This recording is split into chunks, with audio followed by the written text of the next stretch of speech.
Hello साथियों, नमस्कार। आप देख रहे हैं आपका अपना YouTube channel DS Mishra official और आपके अपने चैनल पर एक नए वीडियो के साथ आपका पुनः हार्दिक स्वागत है। और अभी का जो वीडियो होगा वह संबंधित होगा प्रधान शिक्षक भर्ती परीक्षा की तैयारी के लिए वीडियो होगा।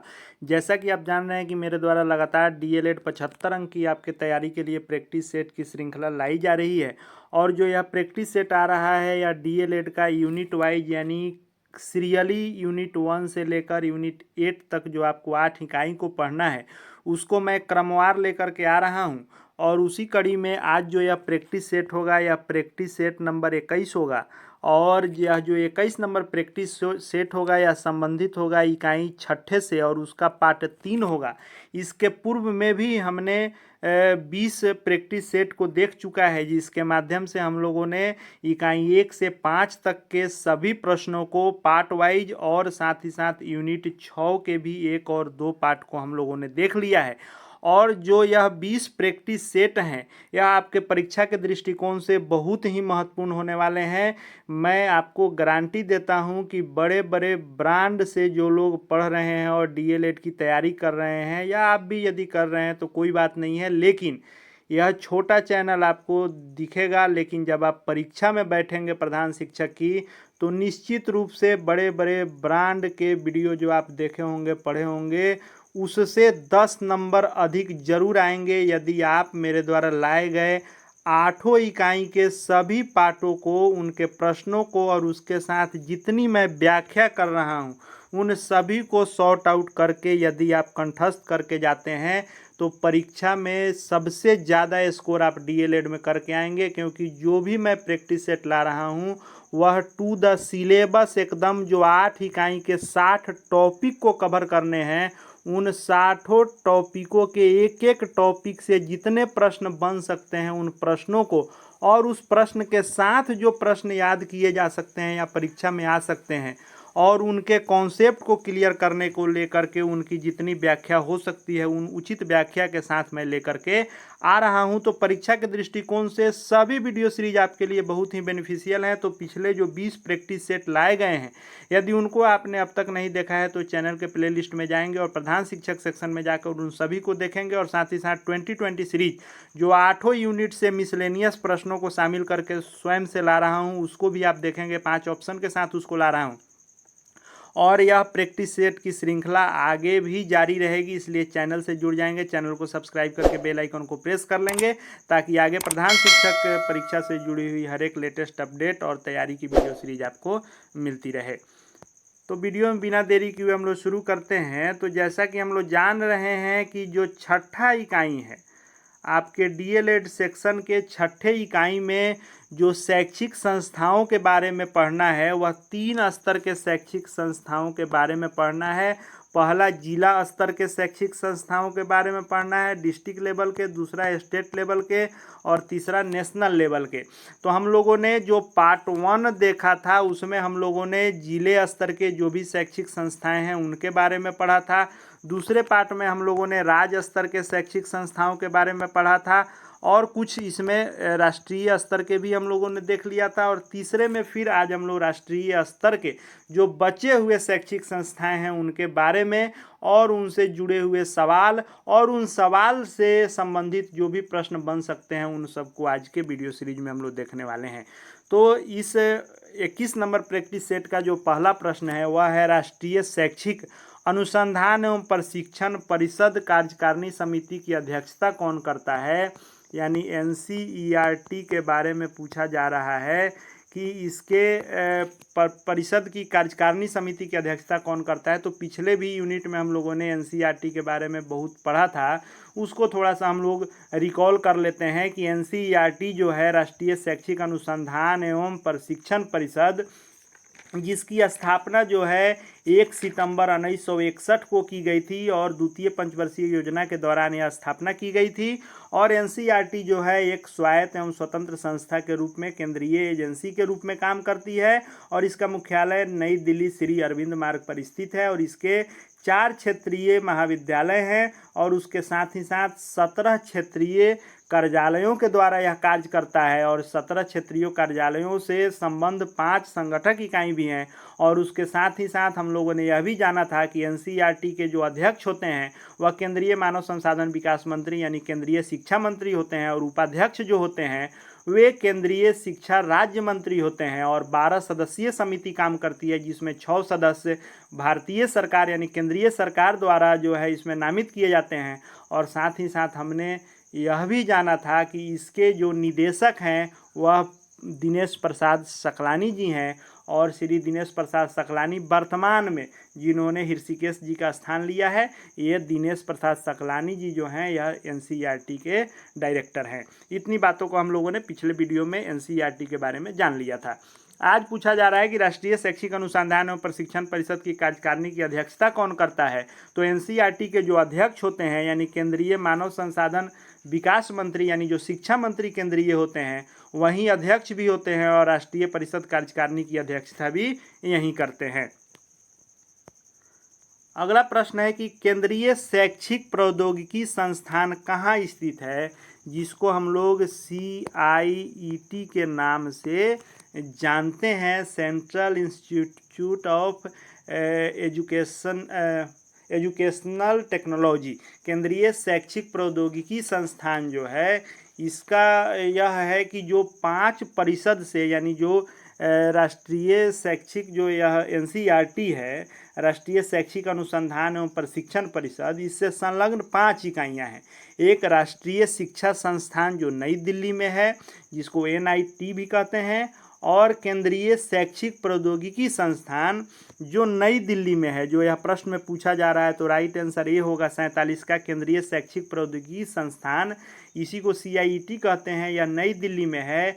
और पंडित सुंदरलाल शर्मा केंद्रीय व्यावसायिक शिक्षा संस्थान जो भोपाल में है, और शैक्षिक अनुसंधान एवं नवाचार समिति जो नई दिल्ली में ही है, और क्षेत्रीय शिक्षा महाविद्यालय जो 5 जगहों पर हैं, अजमेर, भोपाल, मैसूर, भुवनेश्वर और भुवनेश्वर के साथ शिलोंग, इतने जगहों पर इसके जो है क्षेत्रीय महाविद्यालय हैं। और इसी के बारे में पूछ रहा था जो केंद्रीय शैक्षिक प्रौद्योगिकी संस्थान तो नई दिल्ली में है। अगला प्रश्न है पंडित सुंदरलाल शर्मा केंद्रीय व्यावसायिक शिक्षा संस्थान, अभी हम लोगों ने इसका जिक्र किया कि भोपाल में अवस्थित है। 49 नंबर प्रश्न है कि राष्ट्रीय शैक्षिक अनुसंधान एवं प्रशिक्षण परिषद में संलग्न क्षेत्रीय शिक्षा महाविद्यालयों की स्थापना किस समिति या आयोग की अनुशंसा पर की गई। यानी जो एनसीईआरटी के साथ 5 संलग्न इकाइयां हैं, राष्ट्रीय शिक्षा संस्थान, केंद्रीय शैक्षिक प्रौद्योगिकी संस्थान, पंडित सुंदरलाल शर्मा केंद्रीय व्यावसायिक शिक्षा संस्थान, शैक्षिक अनुसंधान एवं नवाचार समिति और क्षेत्रीय शिक्षा महाविद्यालय, इन महाविद्यालयों की स्थापना किस आयोग की अनुशंसा पर की गई। तो जो मुदालियर आयोग 1963 में आया था, इस 1963 के मुदालियर आयोग ने ही अनुशंसा की थी और इन संलग्न क्षेत्रीय महाविद्यालयों की स्थापना की गई थी। 50 नंबर प्रश्न है कि क्षेत्रीय शिक्षा महाविद्यालय की स्थापना कहाँ नहीं की गई है। तो क्षेत्रीय शिक्षा महाविद्यालयों की स्थापना जो की गई है वह 5 जगहों पर की गई है, जो आपको भोपाल में है, भुवनेश्वर में है, शिलोंग में है और उसके साथ ही साथ अजमेर और मैसूर में है, जबकि जयपुर में नहीं है। तो पूछा जा रहा है कहाँ नहीं की गई है, तो जयपुर में नहीं की गई है। अगला प्रश्न अब आ गया है कि राष्ट्रीय अध्यापक शिक्षा परिषद की स्थापना कब की गई। यानी NCTE के बारे में पूछ रहा है कि NCTE की स्थापना कब की गई है। तो NCTE के बारे में आप जान रहे हैं कि NCTE जो है 1973 के पूर्व में राष्ट्रीय अध्यापक शिक्षा परिषद की भूमिका जो थी वह अध्यापक शिक्षा से संबंधित सिर्फ सभी विषयों पर केंद्रीय और राज्य सरकारों को एकमात्र सलाह देने की निकाय के रूप में थी।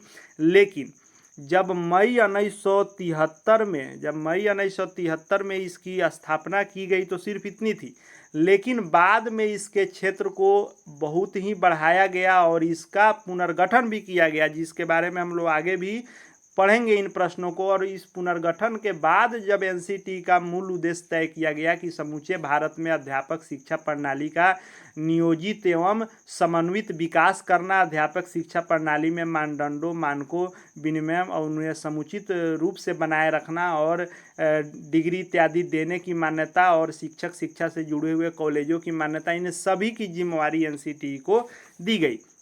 एनसीटी का फुल फॉर्म होता है national council of teachers education, यानी राष्ट्रीय अध्यापक शिक्षा परिषद, जिसकी स्थापना मई 1973 में की गई। सभी का short form, full form, Hindi English भी पता होना जरूरी है, प्रश्न इससे भी बन सकते हैं। इसीलिए पिछले दोनों पार्ट में सभी शैक्षिक संस्थाओं के हमने फुल फॉर्म, हिंदी, उनके स्थापना वर्ष, उनके वर्तमान निदेशक, डायरेक्टर, सभी के बारे में स्पष्ट रूप से हम लोगों ने जाना था।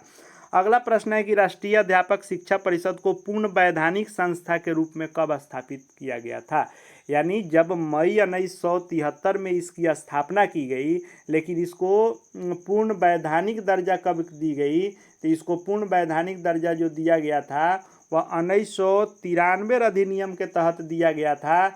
लेकिन पूर्ण रूप से जो यह अस्तित्व में आई, फिर से पुनर्गठित होकर, वह 17 अगस्त, इसको नोट कर लेंगे, वह 17 अगस्त 1995 को पूर्ण रूप से अस्तित्व में आई। लेकिन वैधानिक रूप से जिस संस्था को स्थापित किया गया वर्ष 1993 में, और सबसे पहले स्थापना हुई थी मई 1973 में। तो स्थापना से संबंधित भी 3 प्रश्न हैं, तीनों के अलग अलग मतलब हैं। यानी सिर्फ पूछा जाएगा कि एनसीटी राष्ट्रीय अध्यापक शिक्षा परिषद की स्थापना कब की गई, तो मई 1973 में। वैधानिक दर्जा कब मिला, था 1993 में। और पुनर्गठित होकर पूर्ण रूप से अस्तित्व में कब आई, तो 1995 में। अगला प्रश्न है कि राष्ट्रीय अध्यापक शिक्षा परिषद ने विधिवत रूप से अपना कार्य करना कब से शुरू किया, तो 1 जुलाई इसमें दे रहा है, 1 जुलाई 1995। हालांकि आप गूगल करेंगे तो 17 अगस्त 1995 आएगा, तो ऑप्शन में 1 जुलाई रहे, या यदि 1 जुलाई नहीं रहेगा 17 अगस्त रहेगा तो उसके साथ जाएंगे। यानी 1995 में ही विधिवत रूप से अपना कार्य करना प्रारंभ किया था एनसीटी ने। 54 नंबर प्रश्न है कि निम्नलिखित में से कौन सही सुमेलित नहीं है। यानी जो एनसीटी के 4 क्षेत्रीय समिति बनाए गए हैं, और इन 4 क्षेत्रीय समितियों के माध्यमों से चारों दिशाओं में अवस्थित राज्यों को कंट्रोल करने, निर्देशित करने, मॉनिटरिंग करने का कार्य एनसीटी करती है। उन 4 क्षेत्रीय समितियों के नाम दिए गए हैं, जो है उत्तर क्षेत्रीय समिति, दक्षिण क्षेत्रीय समिति, पूर्वी क्षेत्रीय समिति और पश्चिमी क्षेत्रीय समिति। और इनके मुख्यालय स्थान दिए गए हैं, और इसमें से एक कोई गलत दिया गया है, उसको हम लोगों को देखना है। तो उत्तर क्षेत्रीय समिति जयपुर दिया गया है, यह बिल्कुल सही है, उत्तर क्षेत्रीय समिति जयपुर में है। दक्षिण क्षेत्रीय समिति जो मैसूर दिया गया है, यह गलत है, यह मैसूर में नहीं है, बंगलोर में है। और पूर्वी क्षेत्रीय समिति भुवनेश्वर में है, सही है। पश्चिम क्षेत्रीय समिति भोपाल में है। तो आप इसको जरूर नोट कर लेंगे, यह बहुत ही महत्वपूर्ण है एनसीटी के बारे में, कि चारों जो क्षेत्रीय समिति है, उत्तर क्षेत्रीय समिति का जयपुर है, दक्षिण क्षेत्रीय समिति का बंगलोर है, पूर्वी क्षेत्रीय समिति का भुवनेश्वर है, और पश्चिमी क्षेत्रीय समिति का भोपाल है। प्रश्न पूछ रहा है कौन सुमेलित नहीं है, तो मैसूर यहाँ गलत दिया गया था, इसलिए राइट आंसर जो होगा वह बी हो जाएगा, दक्षिण क्षेत्रीय समिति। अगला प्रश्न है कि निम्नलिखित में से कौन सही सुमेलित नहीं है। अभी हमने पढ़ा उत्तर क्षेत्रीय शिक्षा संस्थान, जो इसमें दिया गया है देहरादून, यह गलत है, देहरादून नहीं है, यह जयपुर है। और दक्षिण क्षेत्रीय शिक्षा संस्थान मैसूर दिया गया है, ये भी गलत है, मैसूर नहीं है, यह जो है बंगलोर में है। पूर्वी क्षेत्रीय भुवनेश्वर भोपाल, यानी 2-2 दिए गए हैं, इसलिए दोनों आंसर है। तो इसमें चौथा अगर विकल्प रहेगा बीपीएससी के तर्ज पर, उपरोक्त में एक से अधिक तो होता, लेकिन यहाँ प्रश्न मिस्टेक से दिया गया है, 2-2 आंसर इसमें दिया गया है, इसलिए दोनों गलत हैं, इसको याद कर लेंगे। 56 नंबर प्रश्न है कि निम्नलिखित में से कौन राष्ट्रीय अध्यापक शिक्षा परिषद के प्रमुख कार्य हैं। यानी एनसीटी के कौन कौन से कार्य हैं। देश में अध्यापक शिक्षा के विकास का समन्वय एवं परीक्षण करना, ये भी कार्य है निश्चित रूप से। अध्यापक शिक्षा के मानकों का निर्धारण एवं संरक्षण करना, ये भी कार्य है, क्योंकि अध्यापक शिक्षा के जो भी मानक तय किए जाते हैं, जो भी डिग्री होती है शिक्षा से संबंधित, बीएड हो, एमएड हो, NIT, STC, BSTC, MPEd, BPEd, DPEd, DElEd, इन सभी के मानदंड तय किए जाते हैं एनसीटी के द्वारा। विभिन्न क्षेत्रों में नव प्रवर्तन एवं अनुसंधान को बढ़ावा देना, ये सभी जो है राइट आंसर डी हो जाएगा, प्रमुख कार्य हैं एनसीटी के। 57 नंबर प्रश्न है कि केंद्रीय माध्यमिक शिक्षा बोर्ड की स्थापना किस वर्ष की गई थी। अब अगले शैक्षिक संस्था के बारे में हम लोग पढ़ लें। केंद्रीय माध्यमिक शिक्षा बोर्ड, जिसको सीबीएसई के नाम से जाना जाता है, और सीबीएसई जो बोर्ड होता है इसका फुल फॉर्म होता है central board of secondary education, या भारत सरकार द्वारा नियंत्रित होता है, और यह सार्वजनिक और निजी स्कूलों के लिए भारत में एक राष्ट्रीय स्तर का शिक्षा बोर्ड है। और 2 जुलाई 1929 में जो है सरकार के द्वारा एक प्रस्ताव स्थापित करके बोर्ड को वास्तव में माध्यमिक शिक्षा के क्षेत्र में अंतर्राज्यीय एकीकरण और सहयोग की दिशा में इसको स्थापित किया गया था। लेकिन जो इसकी स्थापना विधिवत रूप से की गई वह जो है 1962 ईस्वी में की गई थी। और 1962 ईस्वी में कब की गई थी, तो 1 जुलाई को की गई थी। तो 1 जुलाई 1962 ईस्वी में सीबीएसई की स्थापना की गई थी।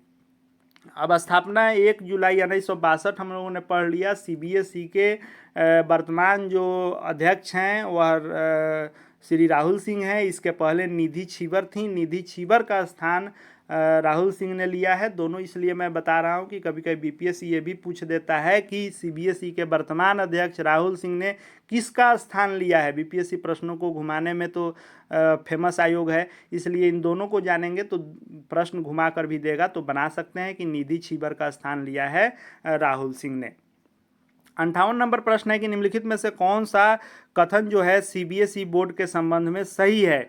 तो इसका पाठ्यक्रम एनसीईआरटी की पुस्तकें हैं, सही है, एनसीईआरटी ही चलता है सीबीएसई में। और इस जो ये देश का प्रमुख शिक्षा बोर्ड है, पूरे देश में यह बोर्ड काम करता है, यह संबंध शिक्षा संस्थाओं को प्रभावशाली बनाने हेतु कार्यों करता है, ये भी सही है, राइट आंसर डी हो जाएगा उपरोक्त में सभी। और बीपीएससी के ऑप्शन के अनुसार उपरोक्त में 1 से अधिक रहेगा चौथा ऑप्शन। यानी बीपीएससी की जब परीक्षा आप देंगे प्रधान शिक्षक की तो 3 सामान्य ऑप्शन ऐसे ही रहेंगे। चौथे ऑप्शन में उपरोक्त में 1 से अधिक, पांचवें में उपरोक्त में से कोई नहीं। यानी 1 के अलावा दूसरा, तीसरा या तीनों सही है तो चौथे के साथ जाना है, तीनों में से कोई सही नहीं है तो पांचवें के साथ जाना है। इसीलिए इस तर्ज पर 5 ऑप्शन के साथ मैं 2020 सीरीज का जो है वीडियो ला रहा हूँ डीएलएड के लिए भी, उसको आप निश्चित रूप से देख लेंगे ताकि आपको 5 ऑप्शन के साथ भी अभ्यास हो जाएगा, परीक्षा में कोई दिक्कत नहीं होगी। 59 नंबर प्रश्न है कि निम्न में से सीबीएसई के प्रमुख उद्देश्य एवं कार्यों को पहचानिए। सीबीएसई के क्या उद्देश्य हैं और क्या कार्य है उसको पहचानना है। तो 10वीं एवं 12वीं की सार्वजनिक परीक्षाओं का आयोजन करना, ठीक है, मैट्रिक और इंटर की परीक्षा का आयोजन करना इसका काम है। पाठ्यक्रमों को निर्धारण करना तथा परीक्षाओं को निर्धारित करना ये भी है। वैसे विद्यार्थियों की आवश्यकताओं को पूरा करना जिनके माता पिता स्थानांतरणीय पदों पर कार्यरत हैं, ये भी सही है। पूरे देश में एक बोर्ड रहता है तो स्थानांतरणीय पद पर कार्यरत हैं तो एक जगह से दूसरा जगह भी वह जाएंगे तो सेम उनका सिलेबस पाठ्यक्रम रहेगा, पढ़ने में कोई दिक्कत नहीं होगी। राइट आंसर डी हो जाएगा, उपरोक्त में सभी दिए गए ऑप्शन सही हैं। 60 नंबर प्रश्न है कि राष्ट्रीय शैक्षिक योजना एवं प्रशासन संस्थान किस मंत्रालय के द्वारा वित्त पोषित होता है। अब एक और नया शैक्षिक संस्था के बारे में हम लोग पढ़ लें। राष्ट्रीय शैक्षिक योजना एवं प्रशासन संस्थान, जिसको शॉर्ट फॉर्म में हम लोग कहते हैं NIPA।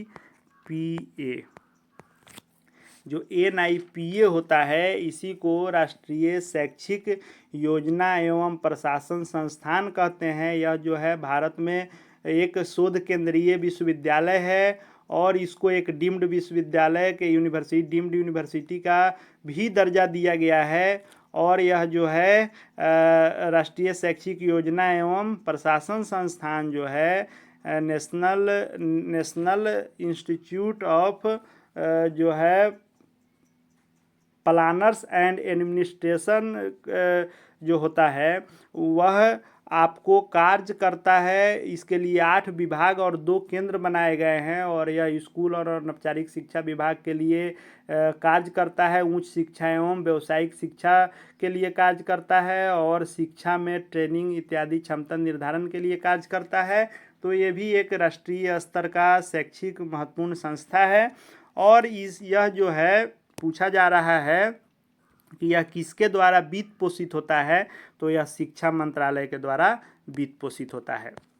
61 नंबर प्रश्न है कि निम्नलिखित में से कौन सा कथन राष्ट्रीय शैक्षिक योजना एवं प्रशासन संस्थान यानी NIEPA के संबंध में सही है। तो इसकी स्थापना 1962 में की गई थी, ये सही है, याद कर लेंगे कि NIEPA राष्ट्रीय शैक्षिक योजना एवं प्रशासन संस्थान, इसकी भी स्थापना 1962 में की गई थी और CBSE की भी स्थापना 1962 में की गई थी। यह एक शोध केंद्रित विश्वविद्यालय है, ये भी सही है। और जो मैंने कहा कि डीम्ड विश्वविद्यालय का इसको डीम्ड यूनिवर्सिटी का दर्जा प्राप्त है, तो यह कब मिला था, तो 2006 में मिला था, ये भी सही है। तो राइट आंसर डी हो जाएगा, उपरोक्त में सभी सही हैं। 62 नंबर प्रश्न है कि राष्ट्रीय शैक्षिक योजना एवं प्रशासन संस्थान के प्रमुख कार्य कौन से हैं। NIEPA का कौन सा कार्य है, क्षमता विकास को बढ़ावा देना, ये भी काम है। शैक्षिक नीति एवं योजना बनाना, कुशल मेधावी का निर्माण करना, उपरोक्त में सभी काम जो हैं यह NIEPA के कार्य हैं। 63 नंबर जो प्रश्न है यह है कि NIEPA जो राष्ट्रीय शैक्षिक योजना एवं प्रशासन संस्थान है, कौन सा विभाग शिक्षा में निवेश की गुणवत्ता में सुधार के लिए स्कूल मैपिंग, माइक्रो प्लानिंग तथा सुधार योजना को निर्धारित करता है। तो इसका जो शैक्षिक योजना विभाग है यही जो है यह काम करता है और इसके लिए अलग अलग इसमें विभाग भी बनाए गए हैं और 8 विभाग के तहत यह कार्य करता है। अगला प्रश्न है कि NIEPA की जो संस्था है इसकी कौन सा विभाग जो है इसका प्रशिक्षण, अनुसंधान और प्रसार तथा अल्पकालिक पाठ्यक्रमों को संचालित करता है। तो इसका जो शैक्षिक नीति विभाग है यह इसके लिए कार्य करता है। तो हम लोगों ने यह जो 21 नंबर प्रैक्टिस सेट देखा और इकाई 6 को हम लोग देख रहे हैं। तो छठे इकाई के 3 पार्ट को हम लोगों ने देखा और 3 पार्ट में हम लोगों ने जिला स्तरीय और राज्य स्तरीय और राष्ट्रीय स्तरीय, तीनों स्तरीय शैक्षिक संस्थाओं के बारे में डिटेल से हम लोगों ने पढ़ा। सभी प्रश्नों को और उसके साथ किए गए व्याख्या को आप निश्चित रूप से यदि याद कर लेते हैं, ध्यान दे देते हैं, तो परीक्षा में प्रश्न इन्हीं में से बनेंगे। छठे इकाई से कोई प्रश्न नहीं छूटेंगे।